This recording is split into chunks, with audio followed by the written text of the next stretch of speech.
দেখো ছোট ভাই, তোমাকে বলছি এত সহজে কিন্তু সেইটা গেলে চলবে না। সমালোচনা গায়ে নিতে হবে। জুম্মার 8 দিন হয়েছে, তুমি এমনিও কিন্তু পক্ষপাত দুষ্ট। রাশেদ বলছিল জুলাই অভ্যুত্থানে তোমার ভূমিকা নিয়ে অনেক কথা, বাট আমি প্রথম থেকে আশাবাদী ছিলাম তোমাকে নিয়ে। এখন আমিও কিছুটা হতাশার দিকে যাচ্ছি।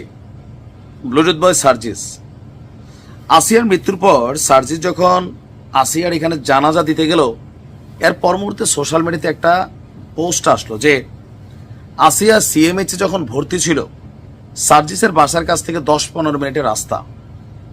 একবার জন্য আসিয়াকে হাসপাতালে দেখতে যায় নাই।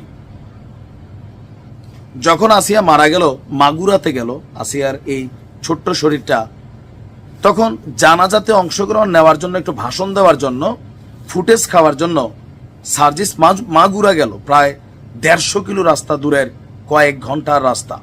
তবে তার জন্য যাত্রাটা সহজ ছিল। সার্জিস আবদার করছে, পাইয়া গেছে। তাও সার্জিস জানতো না এমন কিছু ঘটবে। ঘটনার প্রেক্ষাপট হচ্ছে হেলিকপ্টার নিয়ে।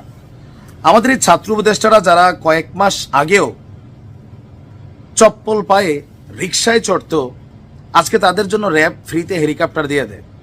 এবার বলছেন তাদের চাওয়াটা কোন লেভেলের। আলাদিনের একটা চেরাক পাইছে তারা। জনগণের মধ্যে সার্জিসের ভূমিকা নিয়ে বিভিন্ন প্রশ্ন কিন্তু তৈরি হয়েছে। আর মাঝখানে যে আসিয়া সিএমএইচে ছিল, তুমি জিন্দা আসিয়ারা দেখতে যাও নাই, আসিয়া মরার খবর পেয়ে সিএমএইচে গেছো। সেখান থেকে মাগুরা তুমি হেলিকপ্টারে কিভাবে গেলা, কেন গেলা, এটা নিয়ে প্রশ্ন ছিল। যে হেলিকপ্টার সার্জিস, উপদেষ্টা আসিফের নামেও আছে হেলিকপ্টার আসিফ। আচ্ছা,